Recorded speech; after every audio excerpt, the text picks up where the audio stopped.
You're listening to the Empowering Process podcast with your host, Gail Kraft.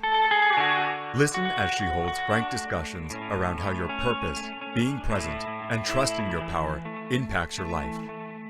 Whether you're an entrepreneur, leader, or developing your vision, you'll find wisdom and insights you can utilize right now. Welcome your host, Gail Kraft. This computer.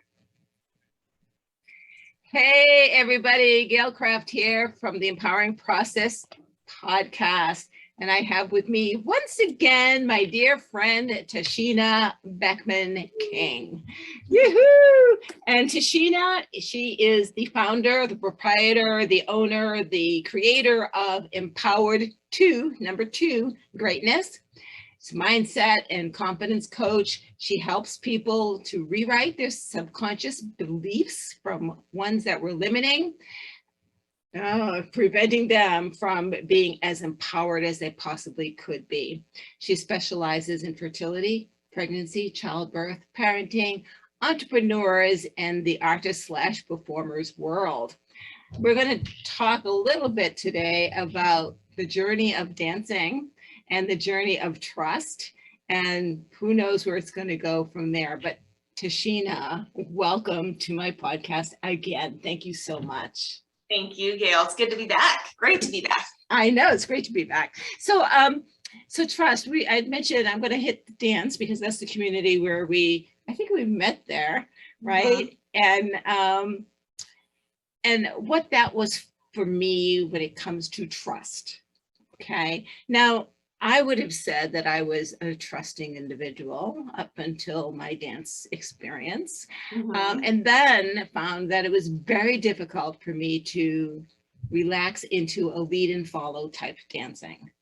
And West Coast swing is you're given specific sets of moves that could happen, and then there's lots of creativity around those moves. Right, so it's a basic 12 steps or whatever, but there's billions of ways to combine those steps. And unless you are able to communicate and trust the lead as the follower, you could really mess it up and make it very difficult and not all that enjoyable for either one of you, right?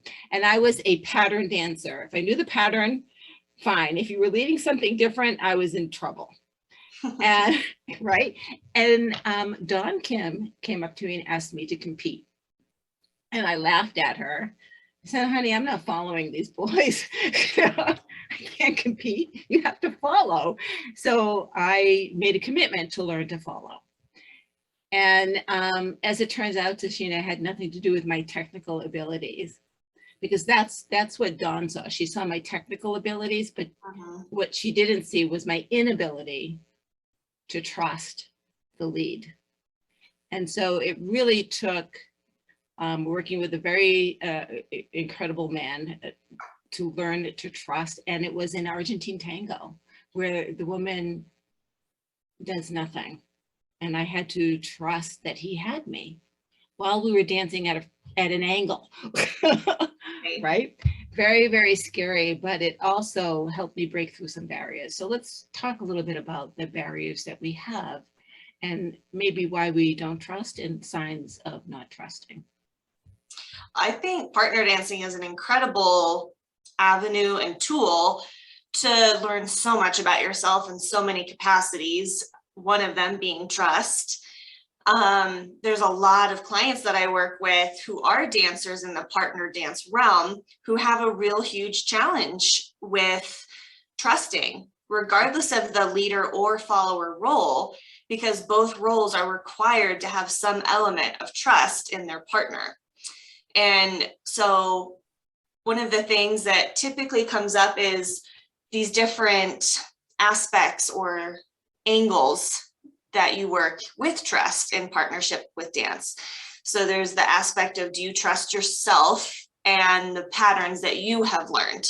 Do you trust your body to execute those things? So there's an element of self-trust that has to take place, especially in a lead follow form like West Coast swing, because you don't know what's going to be happening next. It is an improvisational dance at its core when danced socially. and in most levels of competition. And so you have to trust your own abilities to execute whatever ends up happening. And then there's the element of trusting the other person that's attached to your arm. And when the topic of trust is often brought up, at least with my dance clients, it's different of, do you trust them with personal information, like something that's vulnerable and personal that happened to you in your life? That's a different element or aspect of trust. Whereas we're in the dance world trusting them with our physical bodies, because we're physically attached to the other person, creating in the moment. So then there's an aspect of physical safety of, do they know their own patterns? Do they know how to lead? Do they know how to follow in a way that will keep my body safe?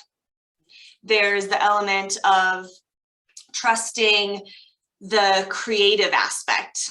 Do I trust my partner to share their ideas? Do I create a safe space to say I'm open to hearing your ideas and playing off of those ideas? So there's an element of creative trust that has to take place.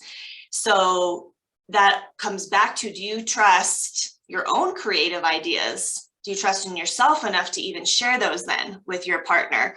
And that mirrors so closely oftentimes what happens in the workplace. You know, if you're sitting around at a board meeting or a weekly meeting with your team members and your manager, and you're talking about different things to launch in marketing or ways to grow company culture. Do you trust your own voice enough? Do you trust your own idea to then vocalize and advocate that idea to others? Or are you so concerned about how it will be received, criticized, judged, that you shut down your creativity, that internal flow? So let's talk about the team concept. This is, I don't believe I've mentioned this on my podcast before, but I have mentioned that there was a company that I got fired from, and I'm very thankful for that firing. And I should never have stayed in it in the first place. I was in a senior leadership role, and we were at a week-long retreat. So here I am with directors and vice presidents in this retreat. And in the morning, we get in a circle, and the facilitators are, tell me what's on your mind, tell me what, around the circle. And they come to me, and I will always tell the truth. They came to me and I said, please move on. I don't want to share. And they said, oh no, you have to share what's on your mind. And I said, please, I don't really want to. Please move on. And they weren't going to move on. And so I looked around the room of my senior leadership and my peers and said, there's not one person in this room I trust. And you could hear, mic drop, bam, right? So why did I get fired shortly after that? Not surprised, but I had already gotten to the point where trust in my leadership was lost. So my peers now, they were just fed the information that they were fed, and they acted upon the information they received. But my boss was not getting truth. So I knew he was making decisions based on false information. And therefore his leadership, I didn't trust them because they weren't telling him the truth, right? And so there was all of this secrecy and all of this manipulation. And that's what corporate America was for me. It was nothing but manipulation for position and power, and it had nothing to about doing the right thing. And I was right in the middle of that. And I don't trust manipulation and power. Now, I had to do some personal work and explore why I don't trust that. And I still don't trust manipulation and power because it has no value. Right? It has no value. So what would you say to a client that you're working with who's in the middle of position and power, and trust is deteriorating because of it? I always love to start from the internal, from the most inside aspect possible, because when we work on ourselves, when we shift our own limitations, when we step more into our power, just that act changes how we show up in a room. And that in turn has a ripple effect in how others respond to us. Now, Sometimes that ripple effect may be you did get fired, right? At some point, that might be the ripple effect. But the ripple effect might also be people then start to trust you more or start to open up more. We never know how people are going to show up differently when we show up differently. But how can one expect the external world to reflect what we're really wanting to take place if we don't embody those core characteristics and those core elements for ourselves? So that in and of itself takes a lot of vulnerability to work on those things internally and to start to in a trust situation that you're not trusting, right? So being vulnerable when you're in a situation that you're not feeling safe, because that's what trust is. It's you don't feel safe, right? You don't believe that you're being taken care of. I will tell you that 3 things happened right after that. Mm-hmm. One, my relationships with my peers skyrocketed because, you know, they finally started having conversations with me rather than listening to what they heard. So that was very helpful. And then one of the other directors, he was known for taking talent that was about ready to be axed, because this is normal for this company to do what they did, and save them. He saved talent. And he came up to me during a meeting and said, I want you to be on my team. And I knew exactly what, and I looked at him and I said, I am poison right now. Thank you, but I will bring you down. So no, you don't. This one is a bad one, right? Because I knew how bad it was. And honestly, why I didn't have today, if it happened today, first of all, I wouldn't have stayed, you know, I would have left. It would never have gotten that far because I would have known that it was not the right thing. And I can only change me and my circumstances. Right. I only have control of me and my circumstances. And that, I think, was a huge lesson. As much as I intellectually knew that, I really didn't understand it until I was forced into a situation where I was reacting, right, rather than responding. Yeah, and I think those are 2 key words: reactionary versus responsive, responding. Right. Mm-hmm. Right. You know, but I will say, and this is why I blog about this, and I tell the truth when I blog. I was in those situations, guys, believe me, so I know where people are coming from. If I can elevate where I'm coming from, then I know I can work with people to help them elevate from where they're coming from. Because I was toxic. I wasn't kidding when I said to him, I will poison your department. You don't want me. I was nasty afterwards. I was dancing, but I wasn't competing, I don't think. Mm-hmm. And I don't believe you and I met when I was on my journey of, you know, being honest with myself and looking at myself and reflecting. But just before that, I don't know how anyone could stand having me around because I was angry, right? I was reactive, not responsive. Mm-hmm. I mean, I sued them. I went and got a lawyer. And I mean, there's nothing nastier than going to court. Right. With people who are, you know, hire the nastiest person they can hire from LA, right? Mm-hmm. To bring you, little you down, right? And I woke up one day, and I do tell this story a lot, and it's true. I looked in the mirror and I couldn't stand who I had become. And that's when I was like, oh, you got to, Gail, common denominator in your successes and your failures, you. It's all you. It all stems from you. Mm-hmm. You know, no, I didn't create the situation, but I certainly fed into the situation. I fed the fire. Yeah, we all have choice in how we show up. And right. Oftentimes we are pushed to the point of pain or such discomfort that is when we finally make the choice to take a look at ourselves and to make changes that we need to make, right, if we're really, really wanting something different in our lives. Right. And it doesn't have to be that way, though. No. There are so many things that you as an individual, any one individual, can do to learn their life lessons with much more ease, grace, gentleness, but you have to be open to hearing those life lessons. And I think that trust topic plays into a large part of that, because oftentimes, and this shows up in partner dancing in a improvisational application, is you don't know what's next, what the future holds, what the unknown. Right. Do you trust in that, or do you not? Do you trust yourself in the unknown to be able to shift weight or to change direction or to adapt to whatever arises? And so trusting, I find with a lot of clients, trusting the unknown is a big, scary thing that holds people, they hold themselves hostage to circumstances and experiences that are unpleasant, toxic, and so many other words, because just the fear of the unknown. Right. So asking yourself at the core levels of your being, do you trust change?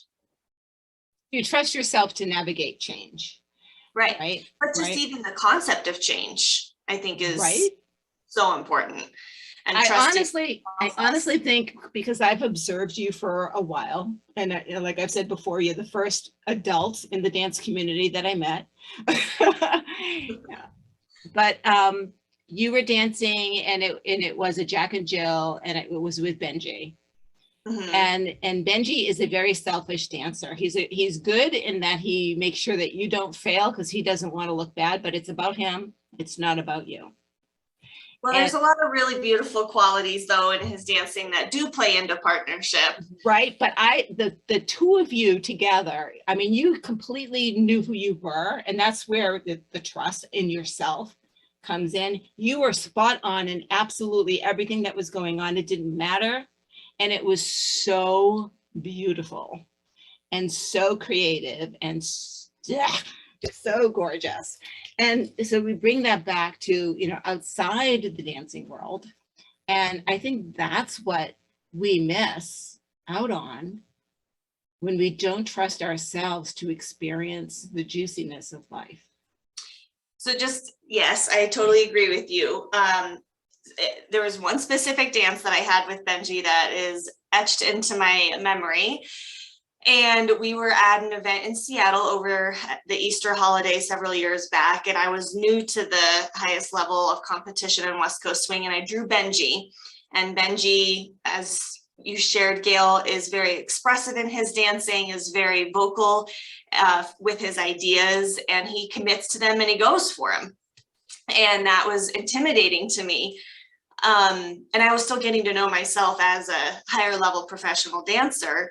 And one of the coaches that I had been working with was really working with me on trust the flow of the energy in the movement. Wherever you're at with your partner, wherever the energy's going, follow through with it. Because that allows your partner to then also support you and help pick you back up if something were to happen. Anyway, so we were in what's called a spotlight competition, where you and your partner are the only couple out on the floor. We're dancing an improvisational dance to a song that we didn't know we were going to get until the music started playing. And I was nervous. He led something. I took that and I literally started to fall. Like, I could see slow motion, my face headed towards the floor as I was connected to Benji. And I heard in my voice, or I heard in my head, my coach's voice of trust the energy, trust the energy, trust the energy. So instead of fighting where my body was already going, trying to force myself back up onto my feet, I, in a moment, just decided to choose to fall. And I trusted that Benji would be there on the other half of the fall. Right. And I went with the momentum. So I ended like turning it into a fun, creative roll on the floor. But the beautiful thing was, because I released the need to control the how of it, was how was it going to happen? And I released the control of what was going to happen afterwards. And I just gave myself over to that moment of quite literally falling, going with momentum. That gave Benji the opportunity to also go with the flow of momentum and pick up exactly where we needed to be. And it turned into this really cool moment where everybody applauded and cheered, and Benji and I were, giggling and laughing about it. But that's that moment of choice of how do I show up in this moment? I don't know the end result. I don't know how I'm going to get through it. And I don't know how the other person that is dancing this with me, whether that's your manager at work, whether it's your life partner, whether it's your child, I don't know how they're going to respond, but this is where the energy is going. So I'm going to go there. And it was just this beautiful moment of trust and partnership with Benji. He had my back because I let him have my back. Right. That could have been a train wreck. It could have been. Right. And I can't see him allowing a train wreck to happen. So he probably was going through 1,000 things in his mind of what he could do if you did this, if you did that, if you did this, if you did that. Because he's danced enough times that he's had different scenarios that he could pull on. Mm-hmm. Right. So getting back into how this relates into life and the energy flows. I was mentioning earlier before we started that lately, and I would say the last 2 or 3 years, I've been working or living by energy. Mm-hmm. Right? If it doesn't feel right, if I'm feeling resistant, I'm going to stop and see where the energy should be going. Because that if there's resistance, that means I'm fighting something. Mm-hmm. Right? Emotional, physical, mental, whatever. But what is it that I'm fighting, and how do I feed into it and go with the flow? And that means I trust my intuition. I trust my body to be tuned enough that I listen to it, and that I trust whatever step and choice I make is going to be okay. Right. And so being a planner and a person who used to control things, because that's a lack of trust. If you're a control freak, you're recovering control freak. It's because you don't trust anyone else or anything else that you need to control it, right? So learning to let go, following through with my flow has, first of all, breakthroughs like crazy. It's almost a daily thing. New ahas about who I am, what I want, where I'm going, and being okay that if things don't go. I was talking today that I was supposed to do a podcast with someone. We do our podcast live once a week, and he didn't show up. And he's like, oh, no, we're not going to do this today. And I had something I definitely wanted to talk about. So I did a Facebook Live. Okay, no problem. I'm still going to talk about it, just not with you. That's all. Right? So, and that was just, not fighting it. No problem. Just took plan B and just went with it. I had a training that I had signed up for when I had made a decision in January, no training this year. I've not lived a year in my life that I haven't trained. And it's like, I need to relax with the training. And then a friend of mine offered a course on shamanism. She's an amazing African shaman. I'm like, oh, I have to, all right, I'll sign up for it, right? And she actually didn't bill for it. She said, well, we'll wait to the first class and see what happens. And her, me, and one other person showed up. Everyone else had a reason why they couldn't show up. And the other person that showed up, we were supposed to get ashes from the fireplace. I mean, there were things that it's an African thing. Mm-hmm. And she had burnt wood in a tin container and picked it up. She had blisters on her fingers. And so she came into the meeting to say, I can't attend the meeting, which meant there was no class now. So I had made a decision. And so, so my friend said, so, I could do private. I said, no, obviously this wasn't meant to happen. So that's okay. She says, yeah, that's okay.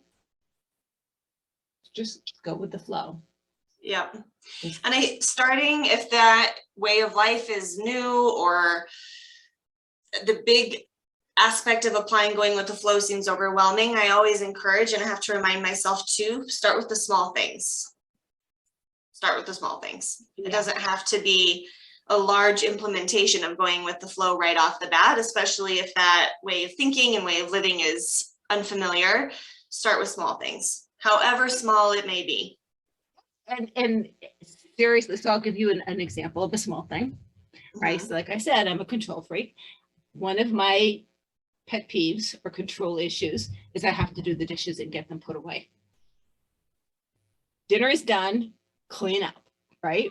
And a lot of other people, my daughter's one of them, who's like, yep, well, I'll get to it before I go to bed. And I'm like, I can't sit there and watch TV and clean it up. In the past, I would have had an attitude about her not cleaning up, or picking up. Now it's like, if it's that important to me, then I'll do it. Mm-hmm. Otherwise, let it go. So sometimes I let it go and sometimes I clean it up, but that resistance, right? And that need to control isn't there anymore. So this is a small thing. Yep. That's great. Right. And but again, that's trusting that it doesn't really matter. Right. That We're trusting the other person that they'll do what they said they're going to do. Right. Right. And she does, as do I. Right. And, and that's another thing. Now in business, I had no problem trusting that my staff would get done what I needed them to get done in their way. I think in their way is the crucial piece to that. Right. In their way, just as long as at the end of it all, what I expected to see, I saw. Right. Mm-hmm. And I had no trouble with doing that because I knew not everybody, I didn't expect anyone to be as good as me. That's how I put it. Right. And yes, it's conceited, but that's how I was. Taking that into my personal life, though, even though I believe how you do one thing is how you do everything, my personal life was where I was able to extract that control that I felt I needed. It was the lack of trust that I didn't realize until later. And so trust requires vulnerability. But it also requires that you being so okay with yourself that it's really not vulnerable. It's not, you're not going to get hurt. You're vulnerable, but won't get hurt. Does that make sense? Well, I think the getting hurt piece, again, is all perception, like we've spoken about in other conversations. Yeah. If it does hurt, acknowledging that and allowing yourself to feel whatever emotion is there while still actively learning from the experience. And actively learning, that is incredibly important. I don't know about you, but I've had clients of, okay, so I've done, 6 sessions or 8 sessions behind me. I'm good now. Things are great. It's like, I don't know about you, but for me, it's a lifelong process. I have been with the coach since that look in the mirror time, mm-hmm. Right? Every year since. Now, it might be group coaching, it might be a training event, it might be a motivational event, right? Different types of venues, but I'm always peeling the onion a little bit more and saying, okay, there's something else still there. Mm-hmm. There's something new there. And I partner and befriend people like my shaman friend and you who do this kind of work that I can pick up the phone and say, I think I need to work through a few things right now. Something's coming up, and things come up all the time. Mm-hmm. Well, just relating back this concept to dance, which was the initial, doorway that we had into the topic of trust, is in West Coast swing. Like you said, there are so many possibilities that can happen with any given improvisational dance, and it's important to learn various techniques, because every person throughout the world that does this style of dance is learning a slightly different variation. So it's like their dialect is slightly different when you speak to them. So you have to have enough exposure to the different dialects to be able to then connect and communicate with them. And so I just totally lost my train of thought, actually. Oh my gosh. Where was I going with that? What were you talking? You were talking. I have no idea. We're just flowing. This is going with the flow. Yeah. It'll come back. Mom brain, I guess. 7 months pregnant over here. Well, I'm not pregnant, so what's my excuse? I'm just so engrossed in the moment. So again, back to communication. So you mentioned communication a few times, and that, oh God, I love and I hate that word. I love and I hate that word because so many times we say, well, the key of the problem is they don't communicate. You cannot communicate with someone else until you can communicate with yourself. I mean, we all come back to ourselves, right?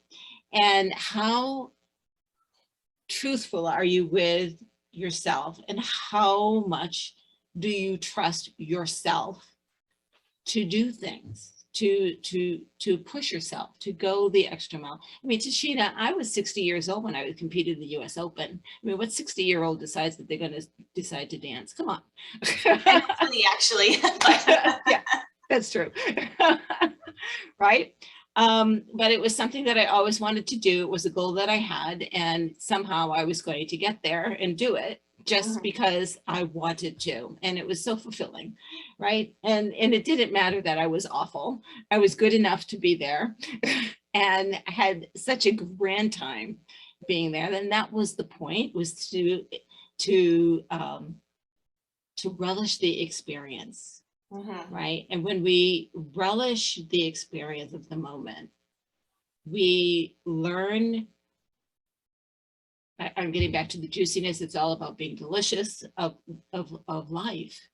And when we trust ourselves enough, we were talking about vulnerability and trusting ourselves. That's where we were. When we trust ourselves enough that we know ourselves enough, like you said, the different styles, the different languages, the different dialects, that we're able to have an open communication with anybody in any way. So take it away, baby. I got you back on track. You were talking about how you're always still coaching, you're always learning something new. You know, as a dance coach, I know there's going to be a time in some of my students' journeys where I'm not the right coach at that right time. And it's time for them to go learn a different dialect from a different coach to help them with that specific thing that's showing up for them. Right. So I think what I was going to just mention and what you were talking about is to keep that growth mindset open and be okay that when you're coaching, there might be gaps in between, so that you're really integrating and nurturing those roots that you've planted with the coach that you just had prior. Learn more about yourself, and then when something comes to the surface again, you're ready for that new layer of healing or transformation, then find the coach or the support system, the tribe, that's going to support you in that specific time in your life with that specific thing that you're working with. Right. So it's integration and seasons, right? Yes, but that's, you know, I'm a huge propeller or proponent for integrating, right? You can intellectually tell me anything, and it doesn't mean a thing if you haven't internalized the lesson, if you haven't internalized the learning. And then, you know, the various seasons, you know, my seasons for work has completely shifted. And knowing what I want to do next, because I love what I do, and you know, I'll be on my deathbed doing this. But what does that look like? It's certainly not marketing the way that I was marketing. It's certainly not approaching my business the way that I was approaching it. It's certainly not offering my services the way that I was offering them before, right? It's doing things in a different manner, and that feels right. And part of that is I have a vision that is, I don't know if you've ever read The Infinite Game. Read it. It'll blow you away. Simon Sinek, it's the second book. Okay.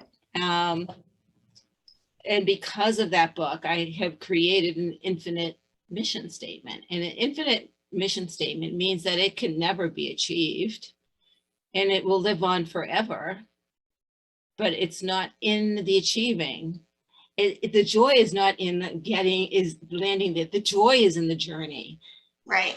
Right. The fun is in the journey. The game is in the journey. When you get there, how many times have I gotten to where I wanted to go? Well, now what?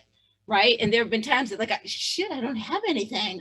Oh my gosh, now what? I need something. So if you have an infinite something, you always have that, right? I still can do it this way. I can still, you know, to achieve that, I can go this way or I can go that way, right? And part of that, again, is trusting that you deserve to be on that journey, that you deserve the joy, that you're worthy of your desires and your dreams, right? Yeah, absolutely. Yeah. So Tashina, I could talk forever with you, but we're going to sign off.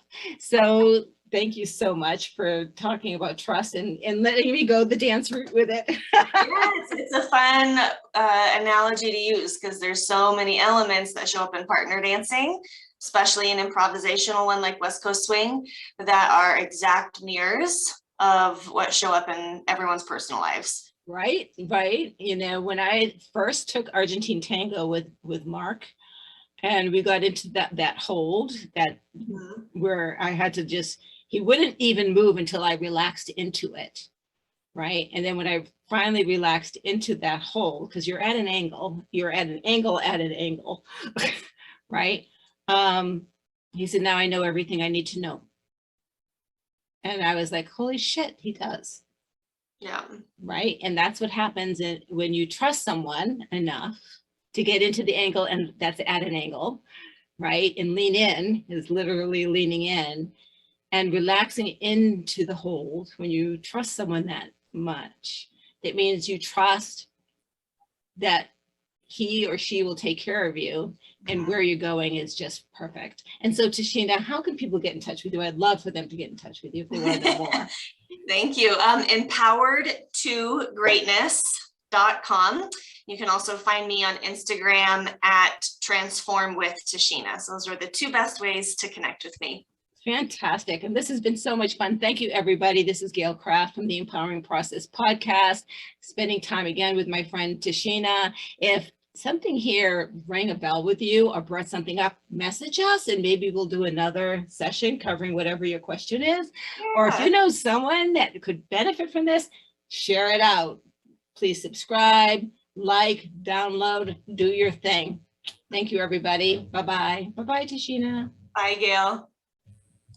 Thank you for listening to the Empowering Process podcast.